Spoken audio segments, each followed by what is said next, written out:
이것만 잘해도 5년간 세금을 한 푼도 안 낼 수 있습니다.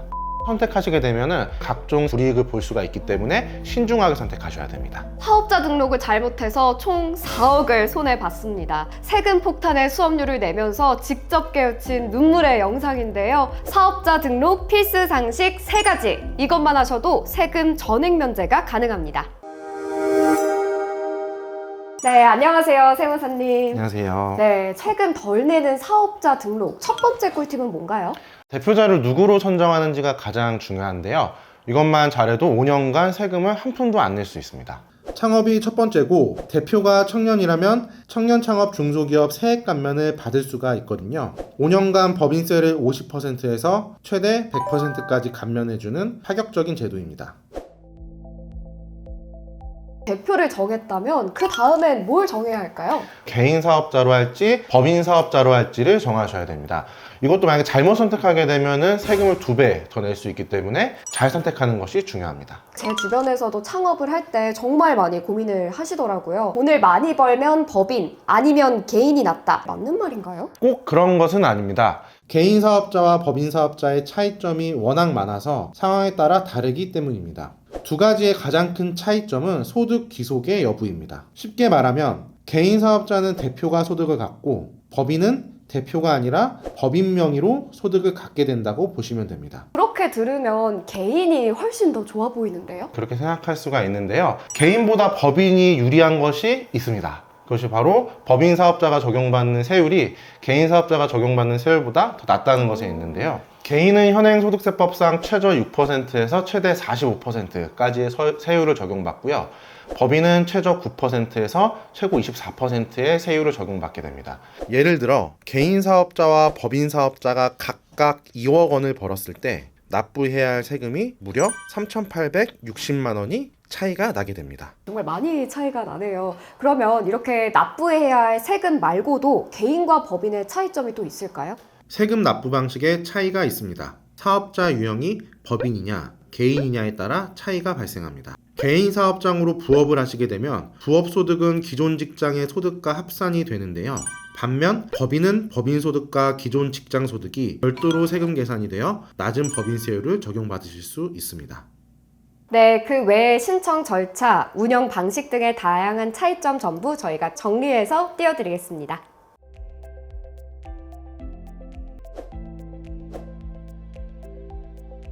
다음엔 뭘 정해야 할까요? 바로 사업자의 유형입니다.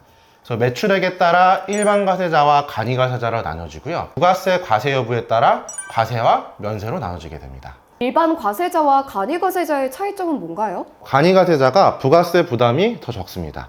그래서 매출이 적은 초기 사업자에게 혜택을 주기 위해 만들어진 제도이기 때문인데요. 간이 과세자 같은 경우는 부가세 납부를 면제받을 수도 있고 더 낮은 부가율을 적용받게 됩니다.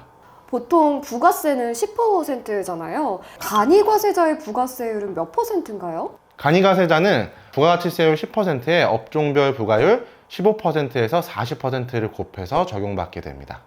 업종별 부가가치율 중에선 소매업, 음식점업이 가장 낮고 부동산 임대업 등이 가장 높습니다. 네, 그럼 일반 과세자와 간이 과세자는 어떤 기준으로 나뉘는 건가요? 네, 매출액 기준으로 나눠지게 되는데요. 1년간 매출액이 8천만 원이 안 되는 사업자 같은 경우는 간이과세자를 선택할 수 있습니다. 그러면 초기 사업자분들은 직전 연도 매출액이 없으니까 간이과세자 등록이 가능할 것 같은데 맞나요? 네, 맞습니다. 근데 간이과세자를 선택할 수 없는 몇 가지 예외사항이 있습니다. 가장 먼저 간이과세 배제업종인지 아닌지를 체크를 하셔야 되는데요. 간이과세 배제업종에 해당되는 경우 무조건 일반 과세자를 선택하셔야 됩니다.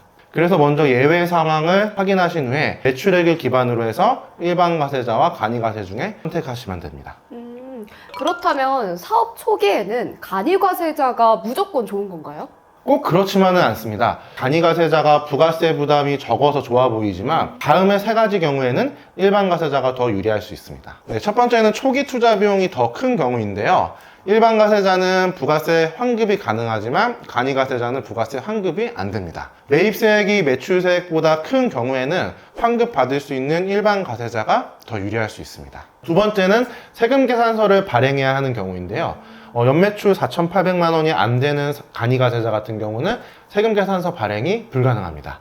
대신에 현금 영수증이나 신용카드 매출 전표는 발행이 가능합니다.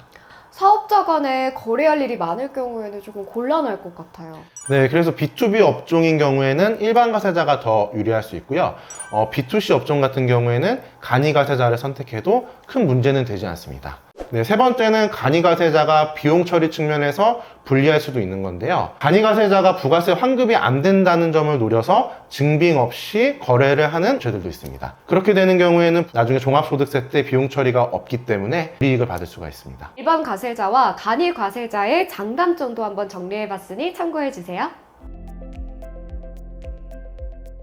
세우사님, 아예 부가세가 면제가 되는 사업자도 있다면서요? 바로 면세 사업자인데요. 국민에게 꼭 필요한 복리후생 목적의 물품과 서비스를 공급하는 경우에 해당됩니다. 예를 들면 뭐가 있을까요? 쌀, 수돗물, 도서, 의료 보건 서비스, 교육 용역 등이 대표적인 면세 대상에 해당됩니다. 그래서 병원 치료비나 학원비 영수증을 잘 보시면은 부가세 항목이 없다는 것을 알 수 있습니다.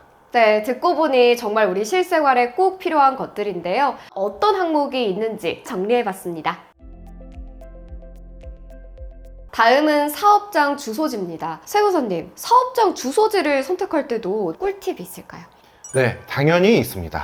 첫째는 창업할 지역을 잘 선택해야 된다는 것인데요. 일반적으로 지방에 사업장을 두면 세액감면 혜택이 더 큽니다. 그래서 서울, 경기 등 수도권보다는 수도권 외의 지역에서 창업하시는 게 절세 부분에서 더 유리할 수 있습니다. 혹시 사무실과 관련된 팁도 없을까요? 네, 두 번째가 바로 사무실 관련 꿀팁입니다. 비싼 임차료가 드는 사무실을 구하지 않아도 집이라던가 공유 오피스에서 사업장 주소지를 두고 사업을 시작할 수 있습니다. 집의 경우 자가와 전월세로 나눌 수가 있는데요. 자가일 경우에는 아무 문제가 되지 않습니다. 다만 전월세의 경우에는 전대차 계약서와 함께 집주인의 동의서가 필요합니다. 이 경우 임대인이 부가세 신고 납부 의무가 발생할 수 있으니 꼭 협의하셔야 합니다. 네, 공유 오피스는 상주 여부에 따라 상주, 비상주 오피스로 나눌 수가 있는데요.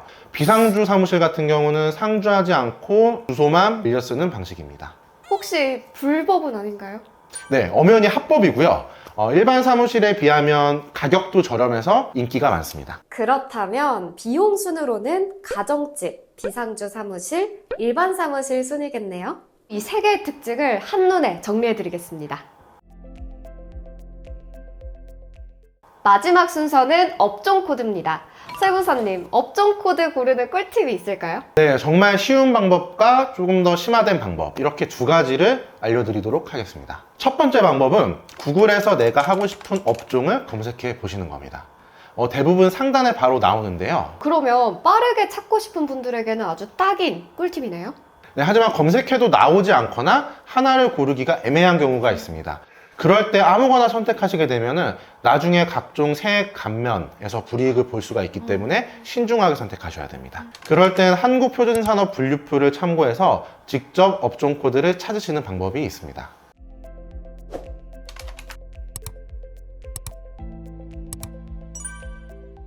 다만 이 방식으로 업종 코드를 고르더라도 실제로 세액 감면이 적용되는 업종 코드가 무엇인지 알고 고르는 게 쉽지가 않습니다. 나의 업종 코드를 대략적으로 파악하고 세무사에게 문의하시면 더 유리한 방향으로 업종 코드를 선택하실 수 있습니다. 제가 듣다 보니까 궁금해진 게 하나 있는데 여쭤봐도 될까요? 네, 그럼요. 그 사업자 등록증에 보면은 그 도소 매업, 전자상거래 이런 게 있는데 이게 뭔가요? 그거는 업태와 종목입니다. 네, 쉽게 말해서 업태는 어떻게 판매하느냐이고요. 종목은 무엇을 판매하느냐입니다.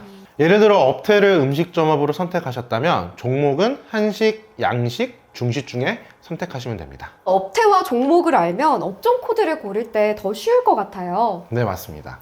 제출 서류와 신청 방법도 저희가 운영하는 카페에 올려드릴 테니 참고해주세요. 김엔젤 카페 또는 카카오 채널을 확인해주세요. 기본 정보만 작성하셔도 각 49,000원 상당의 필수 가이드 3권 중 1권을 무료로 드립니다. 앞으로도 김엔젤에서 창업과 절세 관련 꿀팁을 많이 알려드리겠습니다. 다음 편을 기대해주세요.